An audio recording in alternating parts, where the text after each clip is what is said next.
இன்றே டவுன்லோட் செய்து உங்கள் ஃபேவரட் ஷோக்களை என்ஜாய் பண்ணுங்க. ஆதித்யா, தமிழ், நான் உங்க ரெண்டு பேர்கிட்டயும் ஒரு விஷயம் பேசணும். என்ன பேசணும் அங்கிள்? நீங்க என்ன வேணா பேசுங்க, ஆனா நான் சாப்பிட்டு முடிக்கிறதுக்குள்ள பேசிடுங்க. நானும் சாப்பிடும் போது கதை கேட்ட மாதிரியே இருக்கும்ல, போர் அடிக்காது. நீ எப்படி அப்படிலாம் பேச ஆரம்பிச்ச? நான் எப்பவுமே இப்படிதான், அம்மா முன்னாடி மட்டும் சைலண்டா இருக்கிற மாதிரி ஆக்ட் பண்ணுவேன். முதல்ல நான் உங்க ரெண்டு பேர்கிட்டயும் சாரி கேட்கணும். எதுக்கு அங்கிள் நீங்க ஏன் சாரி கேட்கணும்? நான் உங்க ரெண்டு பேரையும் அப்பான்னு கூப்பிடக்கூடாதுன்னு சொன்னது எவ்வளவு பெரிய தப்புன்னு இப்பதான் நான் ஃபீல் பண்றேன்.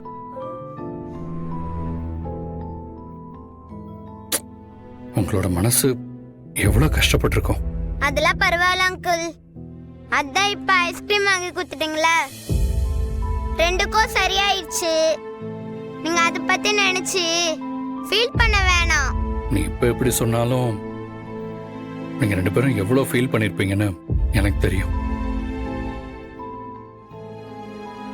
அங்கிள், நாங்க ஃபீல் பண்ணதை விட அம்மா நீங்க சொன்னதை கேட்டு ரொம்ப கஷ்டப்பட்டாங்க.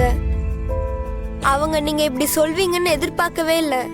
நீங்க சாரி கேட்க வேண்டியது அம்மா கிட்ட தானே. நீங்க எல்லாரும் முன்னாடி அப்படி சொன்னனாலதான் நாங்களும் உங்களை அங்கிள்னு கூப்பிட ஆரம்பிச்சோம். சரி, இப்ப நான் ஒரு விஷயம் சொல்றேன்.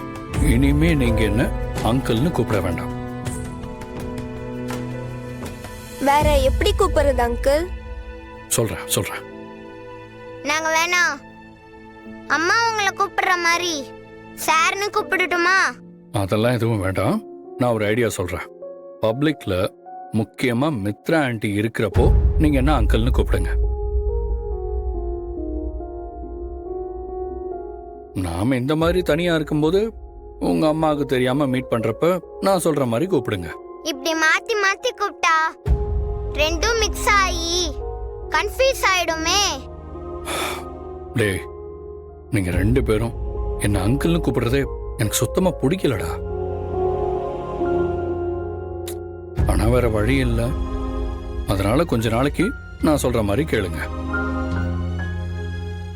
இனிமே நம்ம தனியா இருக்கிறப்போ என்ன நீங்க அப்பான்னு தான் கூப்பிடணும்.